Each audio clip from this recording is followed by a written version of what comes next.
Hi class, this is the class video for Thursday, January 21st, 2021. So our agenda was to go over the homework. We did more calorimetry problems. We did not get to the sample FRQs, but we will tomorrow. And then for class 2, we did lab 8, the hand warmer lab.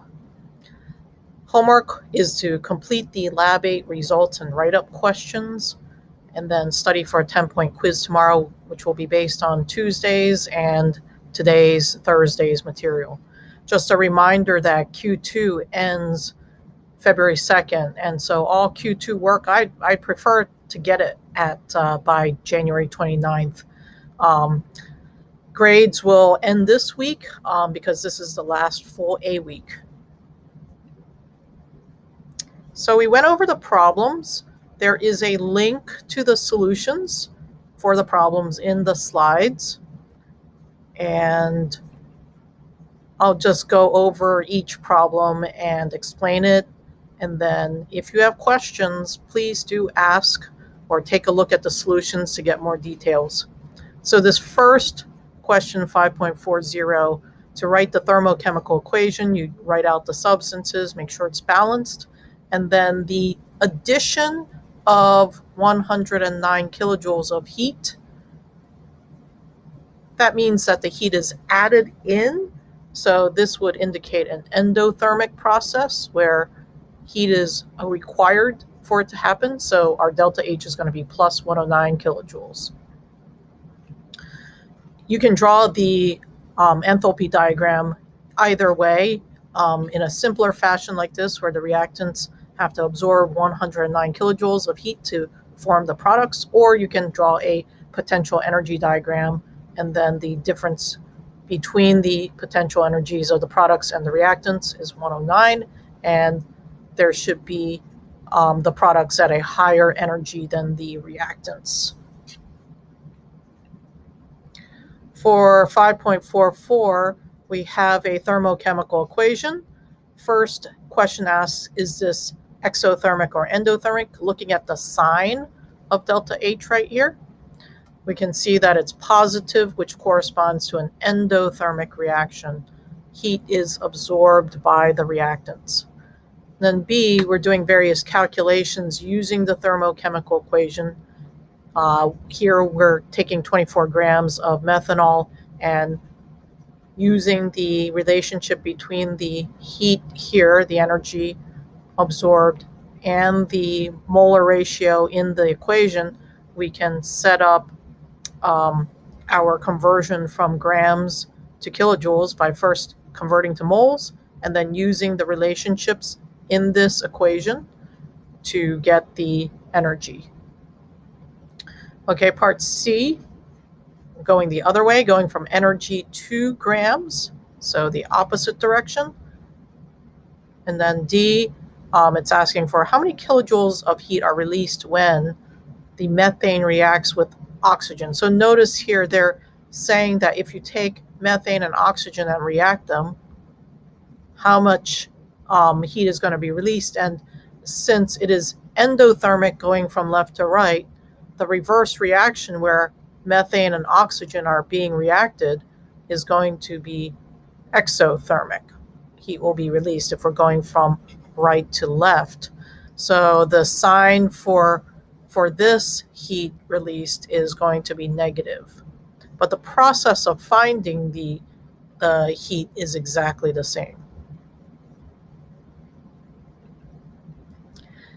5.47, again here, this is not necessarily something I went over in the previous class because I thought that we can learn it right here with the homework. So in 5.47, in part A, it asks, what is the enthalpy change for the reverse reaction? So if you reverse a reaction, the rule is that you change the sign of delta H. Okay, so that's basically if the forward reaction, if it's negative 726.5, the opposite reaction the reverse reaction going from the products to the reactants is going to be positive 726.5 kilojoules. So in A, if the forward reaction is exothermic, the reverse is endothermic, and here is my delta H, just the opposite sign of the delta H given. In part B, we want to balance the equation. We balance the equation by multiplying this reaction by 2, and then we end up with this new reaction that's doubled. And so for delta H for that, since we doubled the reaction, we also double the heat that it produces. So 2 times negative 726.5 will give you negative 1453 kilojoules. So our other rule is if you multiply or divide a reaction by a factor,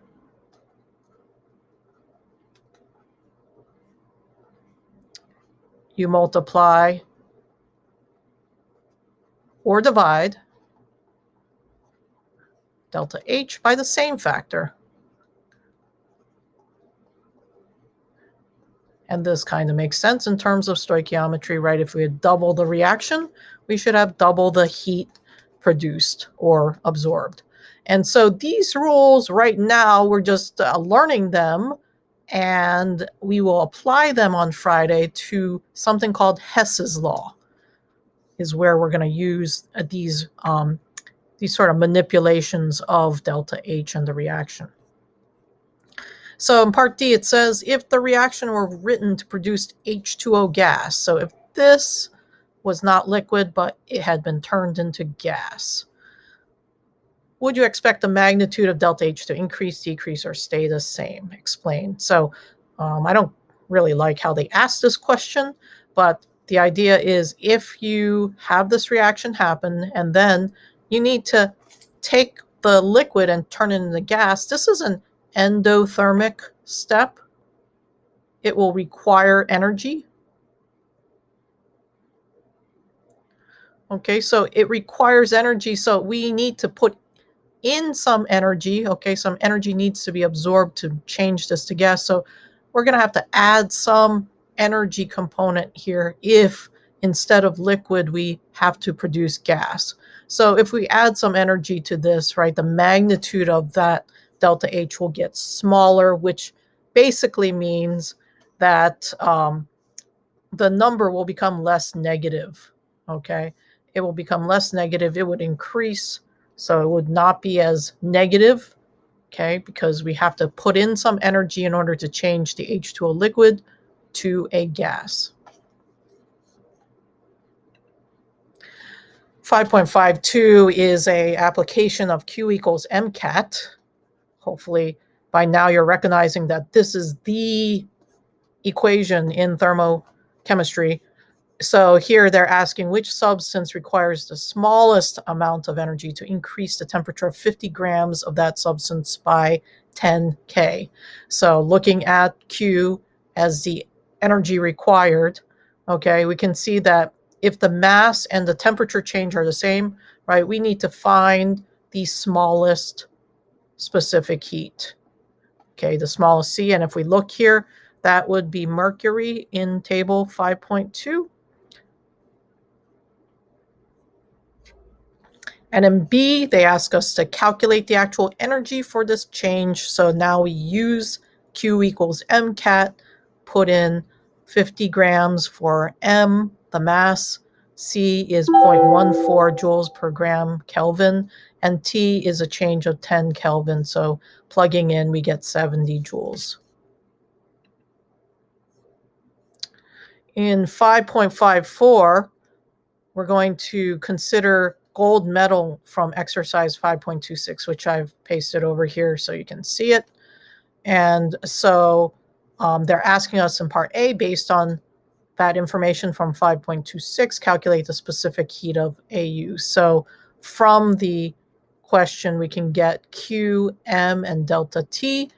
And using, again, our Q equals MCAT equation, we can solve for specific heat And we get C equals Q over M delta T. Plug those in and you get your specific heat of gold. Part B, it says, suppose that you add heat to two 10-gram blocks of metal. One is iron and one is gold, and they both start at the same temperature. We're going to see that if we apply some energy to AU versus the FE, we don't need to apply as much energy to raise 1 gram of AU by a degree. Okay, that's because the specific heat of AU is smaller than FE. FE specific heat is 0.45. Okay, so if we apply a certain amount of heat, right, the greater rise in temperature will occur in the AU because less energy is needed to increase the temperature of the AU block. And then we just can convert our specific heat to molar heat capacity by multiplying by the molar mass of gold. Okay, so 5.15, I will go over this and write it out. The solution, of course, is in that answer key, but just so that we get this part in case it wasn't clear to you from class. So parts A, B, and C are review. So refer to the answer key. So refer to the solutions. If you have trouble with them, and then come ask questions in office hours or during class if you'd like a review of those things. But A, B, and C are review questions.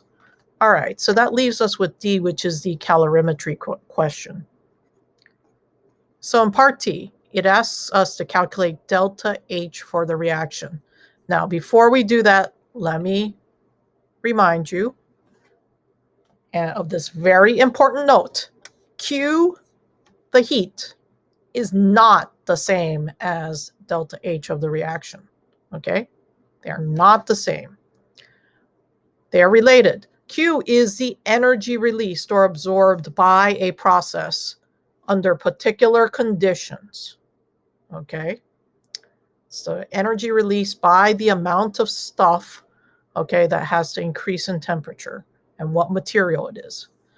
Delta H, on the other hand, is divided by the moles of reaction, okay? It's the energy released or absorbed for 1 mole of a reaction, for one reaction as written.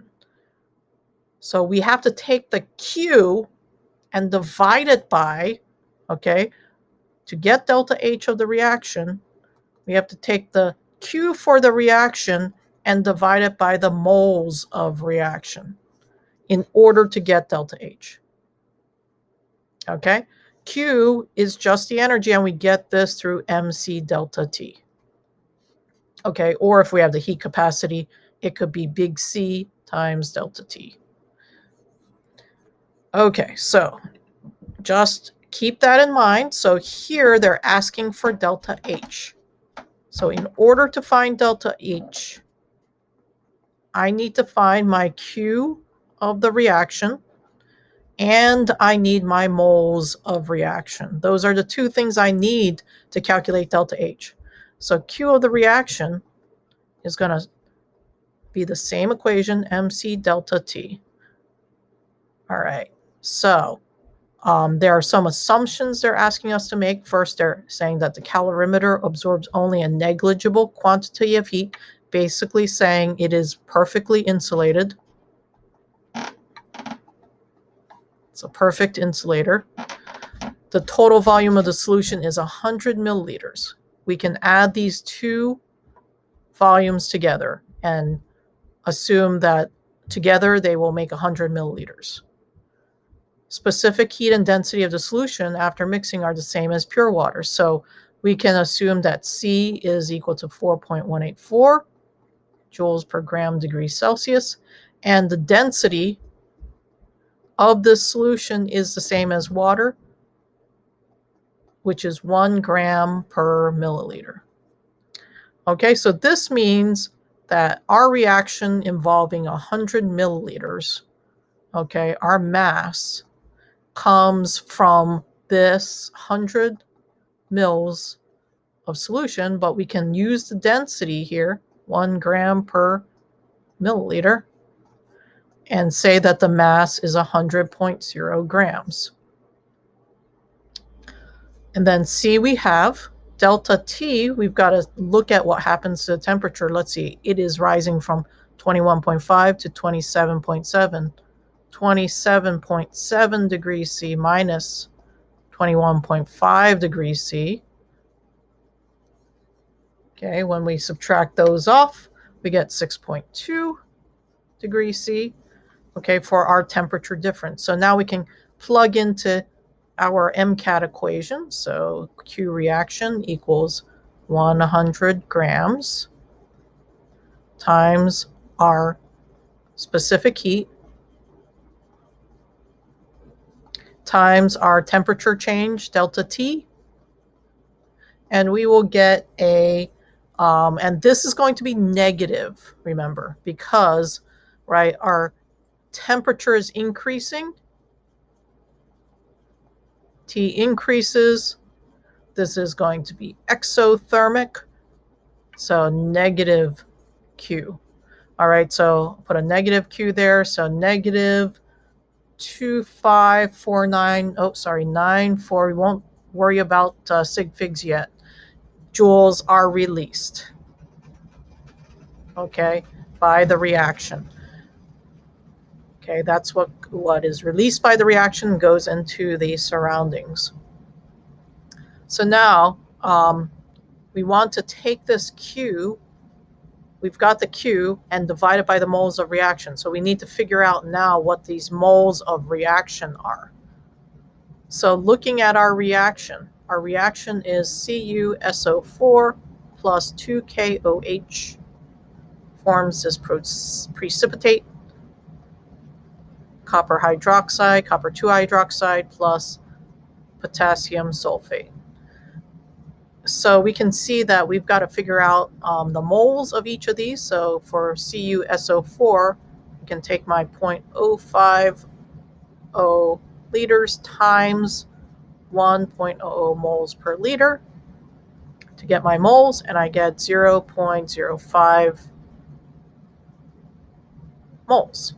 Okay, so there's my copper sulfate. For my KOH, I do the same with my volume and molarity,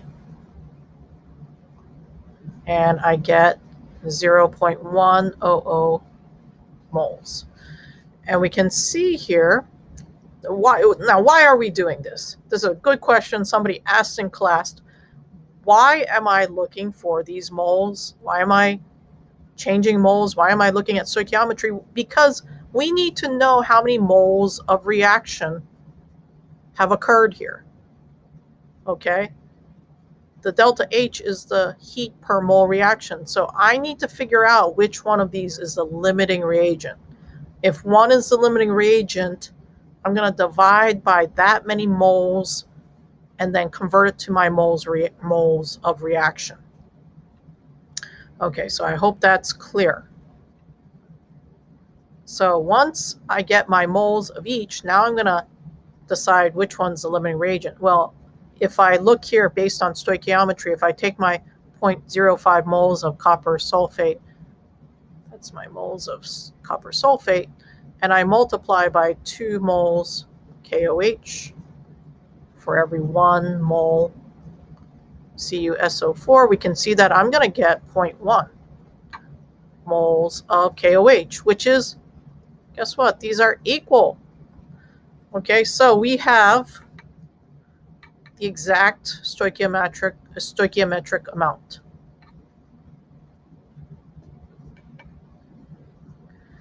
So neither of these is the limiting reagent. We could use either of them as the limiting reagent. I'm going to choose this one, though. I'm going to use copper sulfate as my limiting amount, because here 1 mole of copper sulfate is what exists in 1 mole of the reaction. Okay, 1 mole of the reaction is this reaction as written, And in one of these reactions, there's 1 mole of copper sulfate. So I can just divide by the moles of copper sulfate.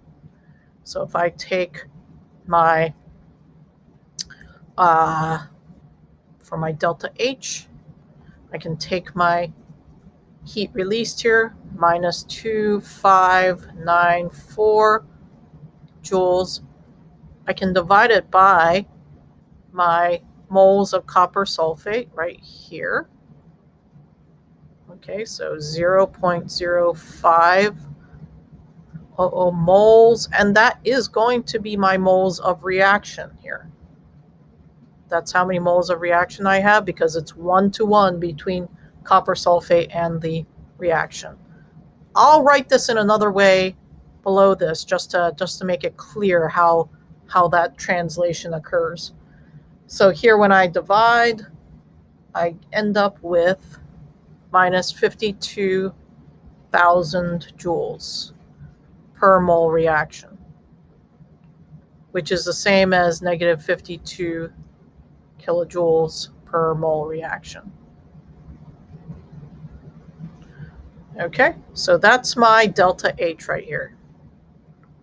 All right, so if you didn't see how this copper sulfate translated to mole reaction, let me write this out for you. Minus 2594 joules divided by 0.05 moles of copper sulfate times we get 1 mole copper sulfate for every 1 mole of reaction. Okay, so that cancels out and we end up with minus 52,000 joules per mole reaction. Now, in this problem, we could have used the KOH as our limiting amount as well because, right, we have the perfect ratio. But if we use that instead, look what happens. We should still get the same delta H.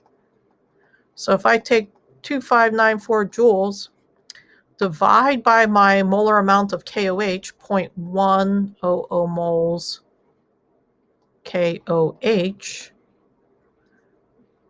right now we have 2 moles KOH for every 1 mole of reaction.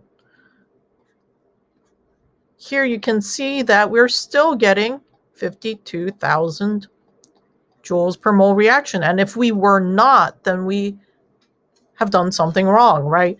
No matter how we do this problem, we should end up with negative 52,000 joules per mole reaction because that is delta H. Delta H does not change even if we change the reactant amounts.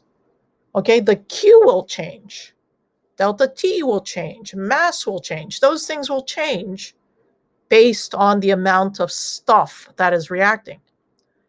But delta H does not change. Delta H is per mole reaction, okay? And so for that reaction, we have a specific delta H.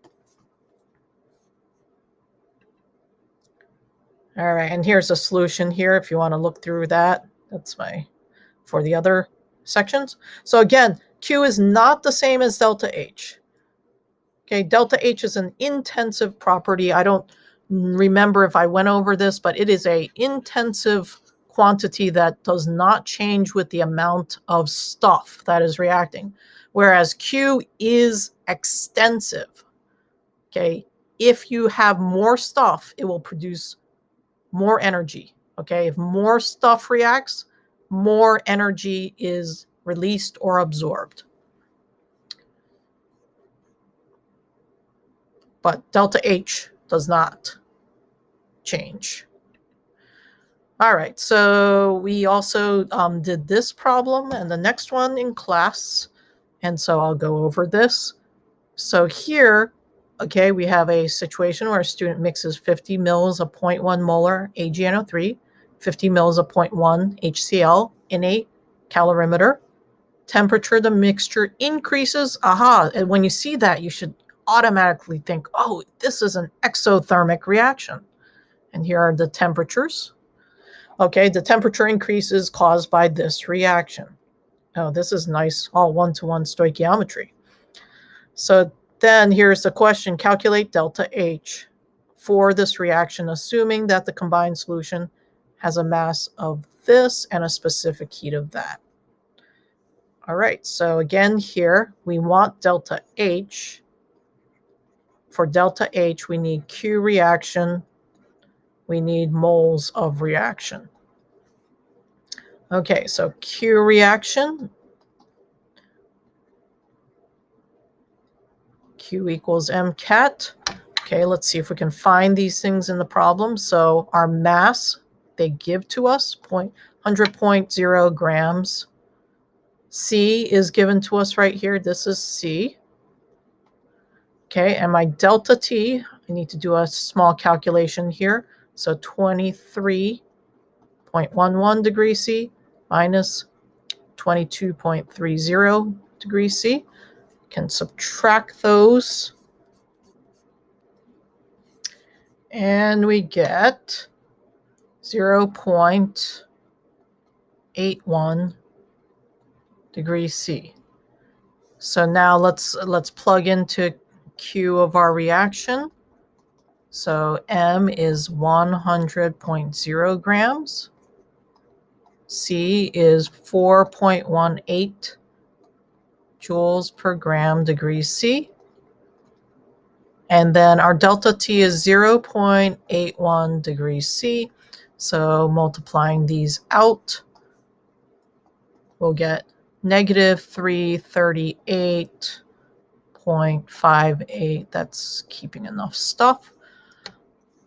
All right, so now we need our moles of reaction. So let's look at how many moles of each substance we have and then pick the limiting reagent. Now, looks like here we've got the same molar amounts, right, just based on our number here.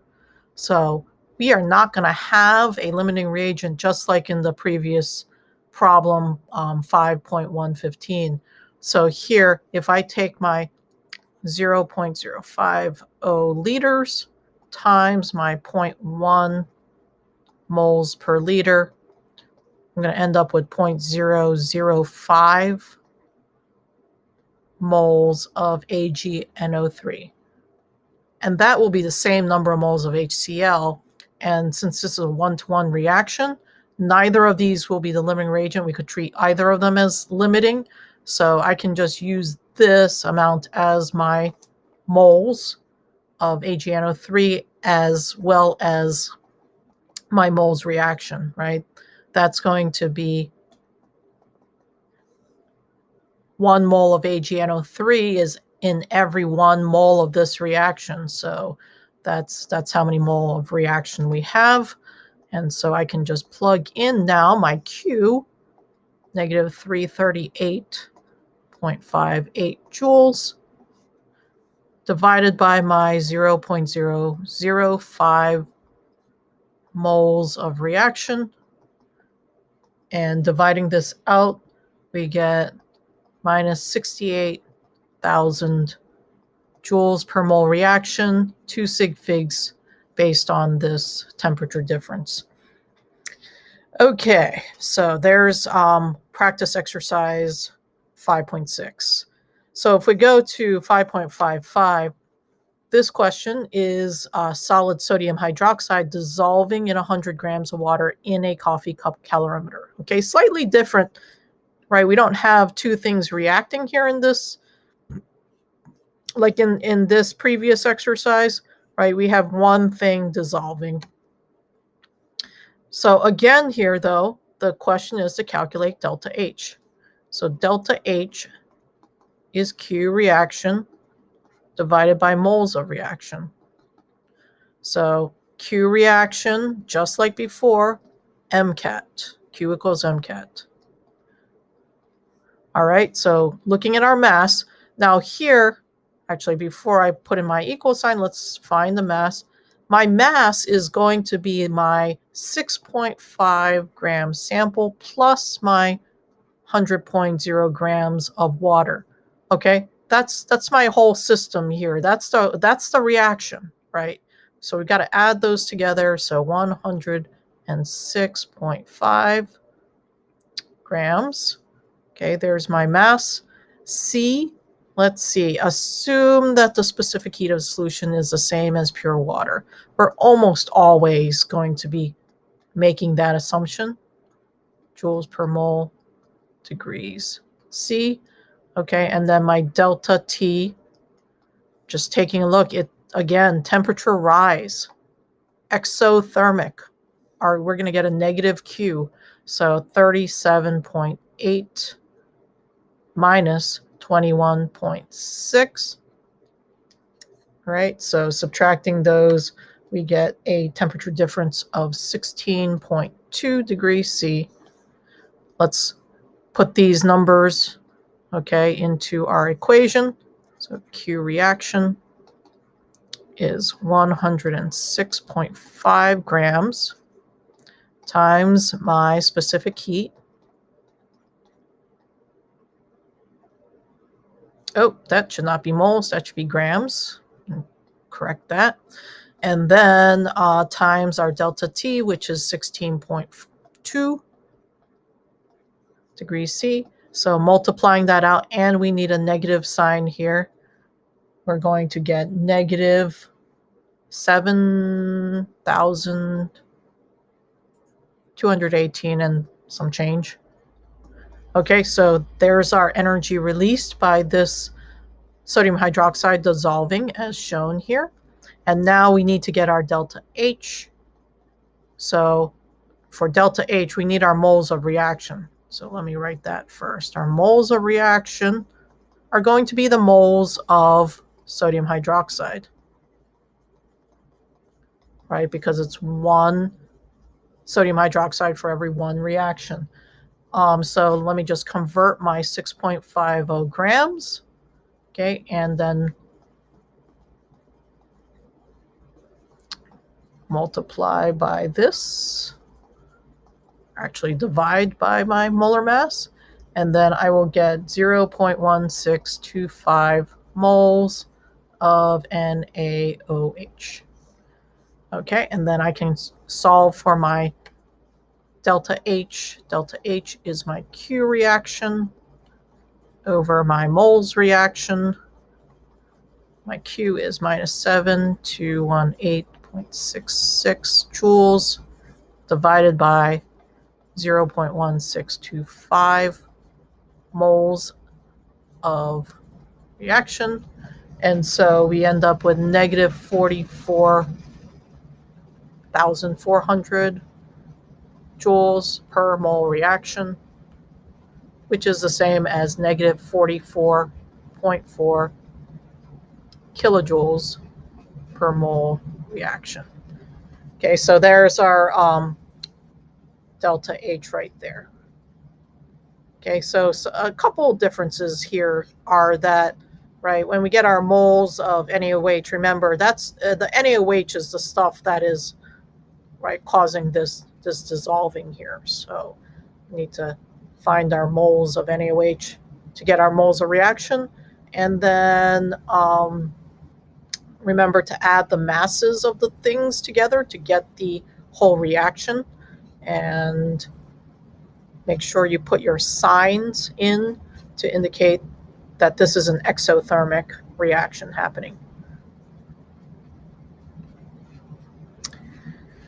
All right, so after we worked on those problems in the breakout rooms, we did a little lab demonstration, another calorimetry experiment before we went to the lab. The experiment, this little demonstration, is basically taking a piece of hot copper metal, and that's been placed in boiling water, and then taking that metal and dropping it into a thermos cup of water at room temperature. So first we brainstormed what pieces of data we needed to record in order to find the final temperature of the water at thermal equilibrium.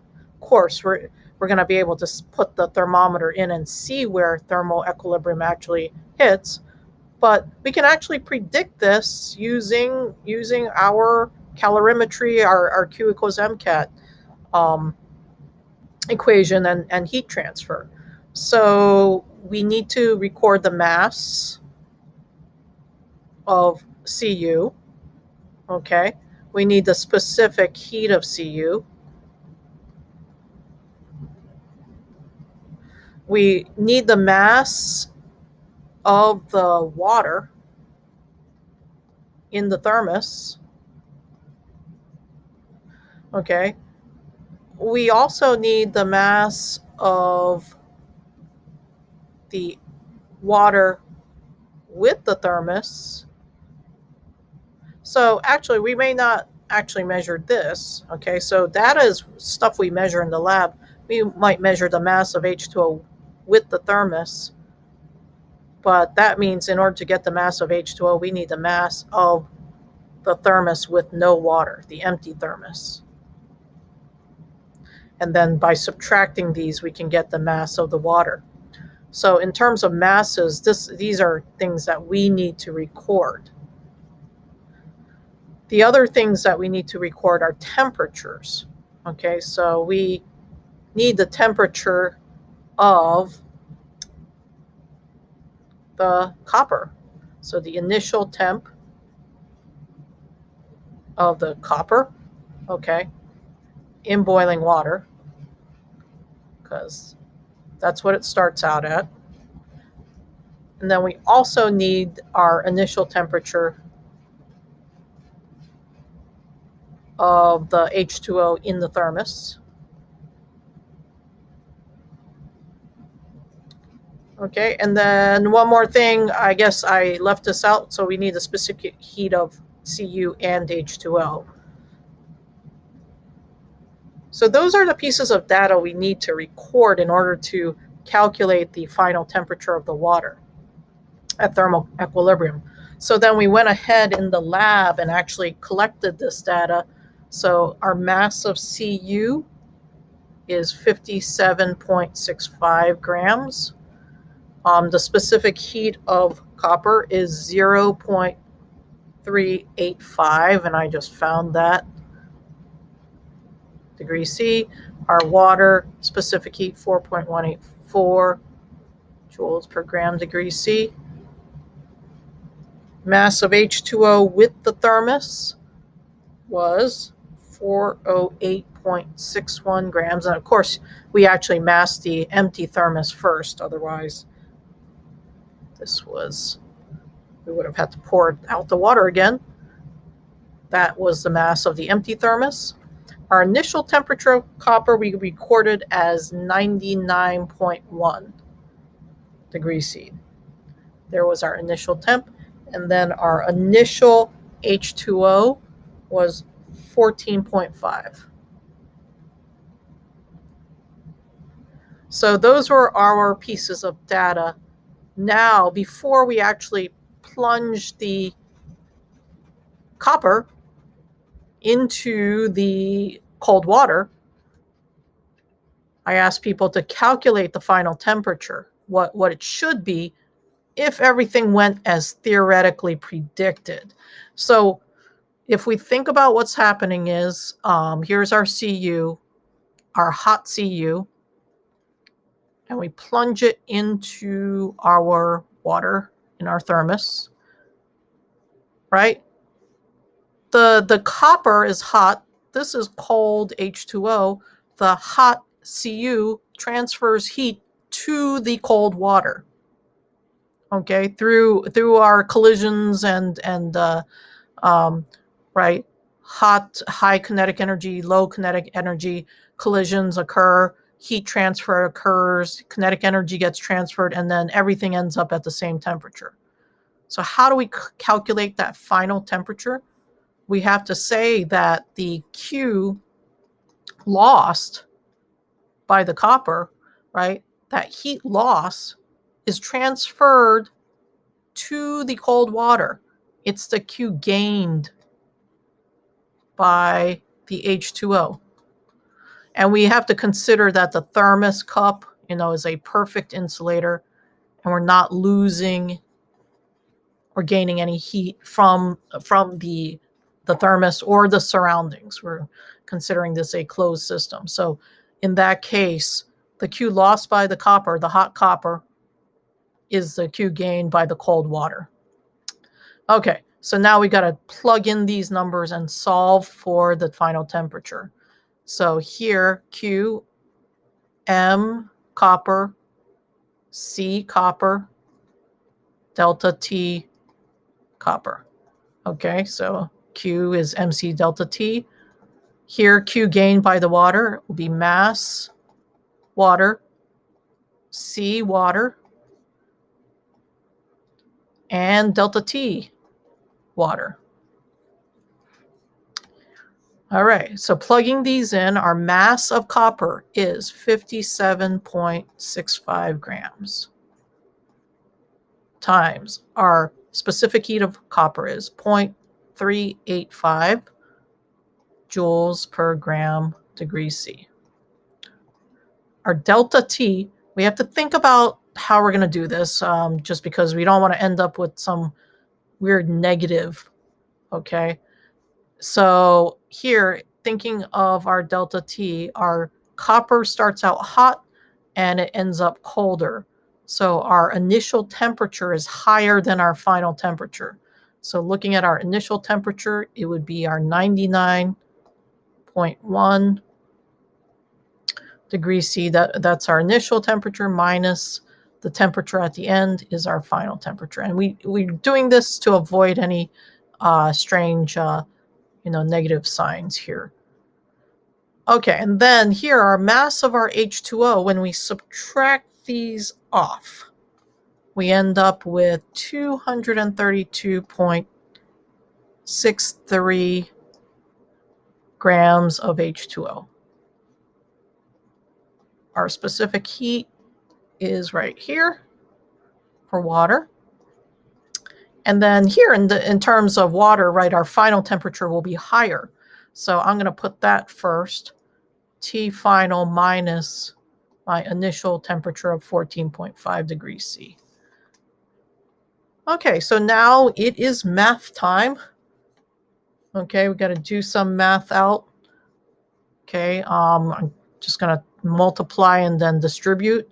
So if you have any issues with this, please ask at some point. But this is algebra. Minus 22.195 T final is equal to 973.32 T final minus 14113. I think I can read my writing. 196. Okay, and then combining terms, we will end up with 16,312.7. I don't know why I'm carrying so many digits here. Is equal to 995.515. Temperature final, and then dividing by 995 on both sides. Okay, we see that T final is equal to 16.4 degrees C. And indeed, when we did the actual experiment, we ended up at thermal equilibrium around 16.5 degrees C. Okay, based on experiment, when we dropped the hot copper into the tap water. So this goes to show, right? You can make calculations to predict what will happen. Okay, you can quantitatively predict the actual results by using some math and some relationships to get a final temperature, to predict the final temperature, which is very close to the actual experimental temperature. And right, this is our theoretical prediction. If everything in our thermos, the water and the copper was pure, then we could expect to see the theoretically expected prediction. As it is, we're using tap water. We may not have the best thermometer to show us the most accurate temperatures. Our thermos is not perfectly insulated, and our copper was not pure copper. We don't know the purity of it actually. So this is shows very good agreement between what was theoretically predicted and what actually happens with our materials in the real world. We did not do this. We didn't have time because we had to get to the lab. And we did not do this. And we did not do the last problem either. And hopefully we get to that on Friday.